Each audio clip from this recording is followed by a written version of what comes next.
Hi everyone, I'm Chalai Siong, Mohanji Acharya from Malaysia. Today I'm reading the Sai Satcharitra, chapter 10, which is include the topics Sai Baba's mood of life, Baba's wonderful bed, his stay in Shirdi Sai Baba as a Sadguru, his teachings, his humility, and the easiest path. Remember him, Sai Baba, always with love, for he was engrossed in everyone's welfare and was always immersed in, in his self. To remember him is to solve and riddle of life and death. This is the best and easiest way of sadhanas, as it involves no expenditure. A little exertion here brings great rewards. So as long as our senses are sound, we should, every minute of our lives, practice this sadhana. Everything else is illusory, and the Guru is God. If we believe in the Sadguru's holy feet, he can change our fortune for the better. If we serve him well, we get rid of our samsara. We need not study any philosophy like the Nyaya and the Mimamsa. If we make him our helmsman, he can easily help us cross the sea of all our pain and sorrows, just as we trust the helmsman in crossing rivers and the seas. We have to trust our Sadguru in getting over the oceans of worldly existence. The Sadguru looks at the intense feelings and devotions of his devotees and endows them with the knowledge and eternal bliss. In the last chapter, Baba's medicancy, devotees' experiences, and other subjects were dealt with. Let the readers now hear where and how Baba lived, how he slept, and what he taught. Baba's wonderful bed. Let us first see where and how Baba slept. Mr. Nana Saheb Dangale brought Sai Baba a wooden plank 6 feet in length and only 3/4 of a foot in breadth. Instead of putting the plank on the floor and sleeping on it, Baba tied it like a swing to the rafters of the masjid with all racks and commenced to sleep upon it. The racks were so thin and worn out that it was a miracle that they could bear even the weight of the plank itself, let alone the weight of Baba. But somehow or the other, it was Baba's sheer lila that the worn-out racks sustained the plank with the weight of Baba on it. At each of the 4 corners of this plank, Baba lighted panatis, the small earthen lamps, and kept them burning the whole night. It was a sight for the gods to see Baba sitting or sleeping on this plank. It was a wonder to all how Baba got on and off the plank. Out of curiosity, many careful observers kept watching the process of mounting and dismounting, but none succeeded in figuring it out.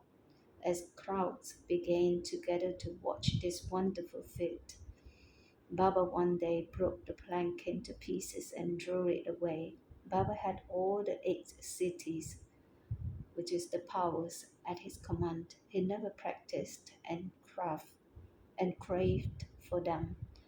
They came to him naturally as a result of his perfection, sagun manifestations of Brahman. Though Sai Baba looked like a man 5 feet 3 inches in height, he dwelt in everyone's hearts. Inwardly, he was unattached and indifferent, but outwardly, he longed for public welfare. While inwardly very disinterested, he looked full of desires on the outside. While inwardly an abode of peace, he looked restless on the outside. On the inside, he had the state of Brahman, while outwardly he acted like a devil. Inwardly, he loved Advaita, which is a union or monism, while outwardly he got entangled with the world. Sometimes he looked upon everyone with affection, and at times he threw stones at them. Sometimes he scolded them, while at times he embraced them and was calm, composed, tolerant, and well balanced. He was always engrossed in the self and was well disposed towards his devotees. He always sat on one asana and never traveled. His sadka was small, stick, and he always carried this in his hand. He was calm and thought free. He never cared for wealth or fame and lived by begging. This was the life he led. He always said the word Allah Malik, which is the God, is the real owner. Entire and unbroken was his love for his devotees. He was the mind or warehouse of the knowledge of the self and was full of divine bliss. Such was the divine form of Sai Baba, boundless, endless, and undifferentiated, the principle which envelops the whole universe, from a stone pillar to Brahma, incarnated in Sai Baba. People who were very fortunate got this treasure trove in their hands, while those people who did not know the real worth of Sai Baba took him to be a mere human being and continued to remain miserable. His stay in Shirdi and probable date of birth. No one knew of Baba's parents and his date of birth, but it can be determined approximately by his stay in Shirdi. Baba first came to Shirdi when he was about 16 years old and stayed there for 3 years. Then all of a sudden he disappeared for some time. He reappeared after some time in the Nizam state near Aurangabad and again came to Shirdi with the marriage party of Chandapatil.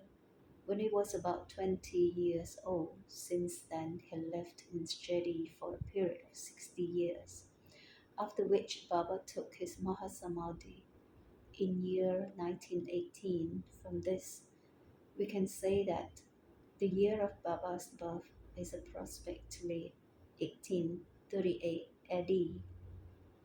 Baba's mission and advice. Saint Ramadas, which is from 1608 to 1681, flourished in the 17th century and fulfilled to a great extent his missions of unity and harmony between religions. But within 2 centuries after him, the split between the two communities, the Hindus and the Muslims, widened again. The Sai Baba came to bridge and gulf. His constant advice to everyone to this effect: Rama, the god of the Hindus, and Rahim, the gods of the Muslims, were one and the same, and there was not the slightest difference between them. Then why should their devotees quarrel? You ignorant folk should join hands and bring both communities together excellently, and thus you will gain your object of unity. It is not good to dispute and argue, so don't argue and don't emulate others. The Lord will protect you. Yoga, sacrifice, penance, and knowledge are means to attain God. If you do not succeed in this, by any means, vain is your birth. If everyone, if anyone does any evil unto you, do not retaliate. If you can do anything, do some good unto the others. This is short was Sai Baba's advice to everyone, and this will stand you in good stead, both in material and spiritual matters. Sai Baba as a Sadguru. There are different types of gurus on earth. There are many so called gurus who go about from house to house with musical instruments in their hands and make a show of their spirituality. They blow mantras into the ears of their disciples and extract money from them. They professed to teach piety and religions to their disciples, but are themselves impious and irreligious. Sai Baba never thought of making the least show of his wealth, piety. He had no body consciousness, but he had great love for his disciple. There are two kinds of gurus, niyat, appointed, and aniyat, unappointed. The latter, by their advice, develop the good qualities in us, purify our hearts and set us on the path of salvation. But contact with the formers dispels the sense of difference between us and the divine. There are various gurus imparting to us various kinds of worldly knowledge, but he who fixes us in our nature, ourself, and carries us beyond the oceans and worldly existence is the Sadguru. Sai Baba was such a Sadguru. His greatness is indescribable. If anybody went to receive his dasana, Baba, without being asked, would give every details of the seeker's past, present, and future life. He saw divinity in all beings. Friends and foes were alike to him. Disinterested and equally balanced, he applied ever evildoers. He was the same in prosperity and adversity. Doubts never affected him. Though he possessed a human body, he was not in the least attached to his body or house. Though he looked embodied, he was really disembodied. Blessed are the people of Shirdi, who worship Sai as their god while eating, drinking, working in the backyards and fields and doing various household chores. They always remembered Sai and sang his glory. They knew no other god except Sai. How can one describe the love and sweetness of women of Shirdi? They were quite ignorant, but their pure love inspired them to compose poems or songs in their simple rural language, letters or learning them. They had none. Yet one can still discern real poetry in their simple songs. It is not intelligence but love that inspires real poetry. Real, real poetry is the manifestation of the true love, and this can be seen and appreciated by intelligent listeners. A collection of these folk songs is desirable, and Baba willing, some fortunate devotees may undertake the task of collecting and publishing these folk songs, either in the Sai Lila magazine or separately as a book. Baba's humility. The Lord is said to have six qualities: fame, wealth, non attachment, knowledge, grandeur, and generosity. Baba had all this in him. He incarnated in the flesh of the sake of his devotees. Wonderful was his grace and kindness. He drew his devotees to him from afar. For the sake of his devotees, Baba spoke such words that for the goodness of speech one dare not utter. Here is a specimen. Baba spoke the following humble words: Slave of slaves, I am your debtor. I am satisfied at your darshan. It is a great favor that I saw your feet. I am an insect in your excreta. I consider myself blessed thereby. What humility is this? If anybody thinks that by publishing this, any disrespect is shown to Sai, he begged his baton, and to atone for this, he sang and chanted Baba's name.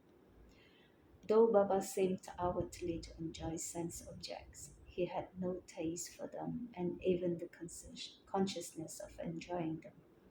Though he ate, he had no sense of taste, and though he saw, he never felt any interest in what he saw. Regarding passion he was as perfect as celibate as Hanuman. He was not attached to anything, he was pure consciousness, he resting place of desire, anger, and other feelings. In short, he was disinterested, free and perfect. A striking instance may be cited and illustrations of this statement. Nanavali, there was in Shirdi a very quiet and choir fellow named Navavali. He used to look after some of Baba's cause. He once approached Baba, who was seated, and asked him to get up, as he wanted to occupy the seat. Baba at once got up and left the seat, which Nanavali occupied. After sitting there a while, Nanavali got up and asked Baba to take his seat. Then Baba sat on the seat and Nanavali fell at his feet and went away. Baba did not show the slightest displeasure in being dictated to and ousted. Nanavali loved Baba so much that he breathed his last on the 13th day of Baba's Mahasamadhi, the embodiment of his model form, the easiest path. Hearing the stories of the saints and being in their company, though Sai Babas acted like an ordinary man, his actions show extraordinary intelligence and skill. Whatever he did was done for the good of his devotees. He never prescribed any yogic postures, regulations of breathing, or any rites of his devotees, and nor did he blow any mantra into their ears. He told them to forget all cleverness and always remember the words Sai, Sai. If you do that, he said, all your shackles will be removed and you will be free. Sitting between five fire sacrifices, chanting and eightfold yoga are only for some people. They are of no use to the others. The functions of the mind is to think. It cannot remain for a minute without thinking. If you give it a sense object, if you think about it, if you give it to a guru, if you think about the guru you have heard attentively, the greatness and the grandeur of Baba. This is the natural and remembrance, worship and kirtan of Sai. Hearing the stories of the saints is not as difficult as the others sadhanas mentioned above. There the stories dispel all fears of this samsara earthly existence and take you on to the spiritual path. So listen to these stories, meditate on them, assimilate them. You may do or tend to your worldly duties, but give your mind to Sai and his stories, and then he is sure to bless you. This is the easiest path. But why doesn't everyone take to it? The reason is that without God's grace, we do not get the desire to listen to the stories of saints. With God's grace, everything is smooth and easy. Hearing the stories of the saints in a way, keeping their company, the importance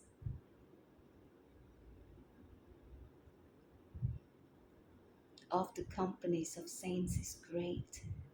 It removes our body consciousness and egoism, destroys completely the chain of our birth and death, cuts asunder all the knots of the heart, and takes us to God, who is pure consciousness. It increases our detachment from sense objects, because quite the indifference to pleasure and pain, and leads us on the spiritual path. If you know no other sadhana, such as saying God's name, worship, or devotion, but if you take refuge in saints wholeheartedly, they will carry you safely across the ocean and worldly existence. It is for this reason that saints manifest themselves in this world. Even sacred rivers such as Ganges, Godavari, Krishna, and Kavari, which wash away the sins of the world, desires that saints should come to them for a bath and purify them. Such is the grandeur of the saints. It is on account of our store of merits in past births that we have attained the feats of Sai Baba. We conclude this chapter with meditations on Sai's form. The handsome Sai stands on the edge of the masjid and distributes udi to each and every devotee while deeply engrossed in his devotees' welfare.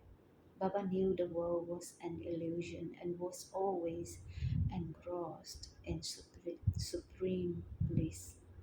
Before him, we humbly prostrate ourselves. Bow to Sri Sai. Peace be to all. Thank you, everyone.